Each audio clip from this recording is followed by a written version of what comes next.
they're gonna ask for more.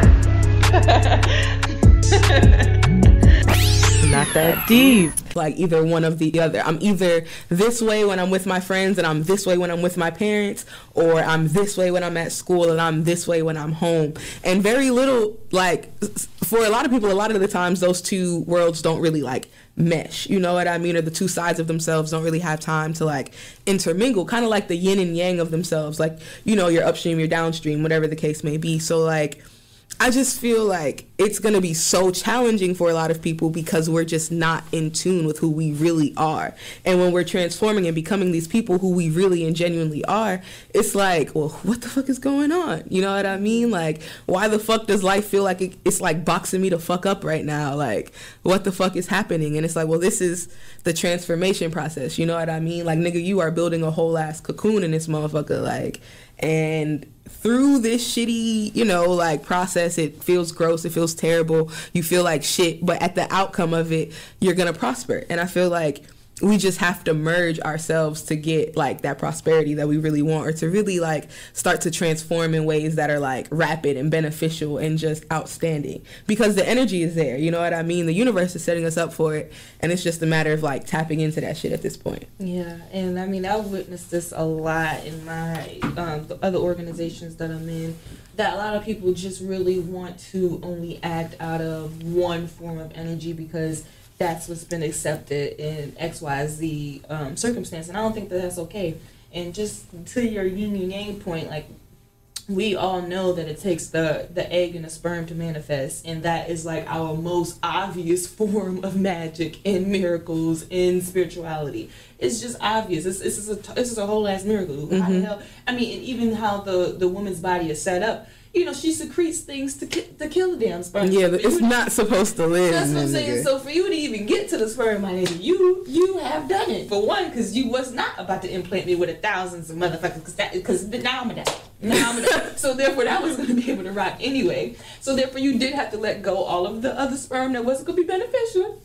You had to come here with your most potent form, yeah. And here we are. Now we're willing to manifest something divine and perfect. And the egg has to be ready for fertilization as well, because if not, now you just out here on a dummy mission, my nigga. Now you just out here shooting the club up, and there's no reward at the end. You see what I'm saying? So I feel like both parts, it has to be ripened, it has to be ready, and it both comes after like a lot of reformation and transformation and being, you know, right place, right time type of situation, if that makes sense. I feel where you were going with that, my nigga. I like that analogy. That was nice. No, but I just think that it's just time for us to realize that it's going to be a little bit uncomfortable, but if you constantly keep seeing that certain parts of you have to go, and that is becoming a big issue for you with your interpersonal relationships, your finances, your career, you know, your emotional well-being, you have to let that shit go. You can't just continue it.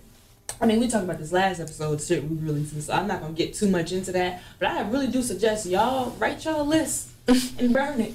Do something, because that has to, it's not, and this the moon's not even the moon, but the universe, like I said, is definitely set up for it. We're starting and ending January on a full moon, which is just perfect for transformation and the releasing of energy, you know what I mean? Like letting go of stagnant behaviors and things of that nature. So if you weren't ready, or if you felt like, you know, you weren't really holding up to your New Year's resolutions or whatever the fuck, bitch, you have till January 31st. It's a lunar eclipse. What the fuck going on? Yeah. Get it together. You feel like that's just, you have the whole month, essentially. So it takes 21 days to form a habit. So, you know, get into it. We still have quite a bit of time. Yeah, we still have a little bit of time. You could be a new you by like February 2nd.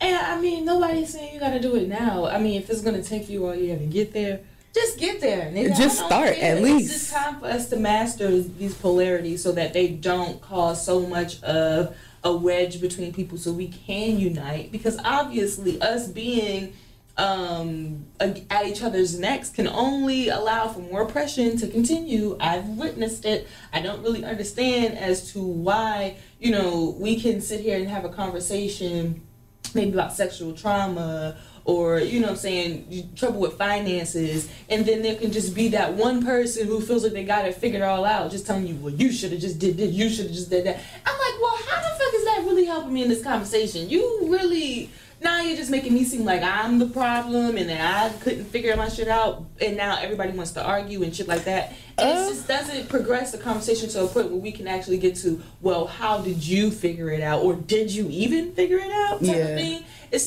I just feel like at this point, if we're just going to be divisive with everything that we say and feel like our truth is it, and even though we're only working with a half truth, you're gonna fail. You're gonna fail at this. It's not gonna work out this year.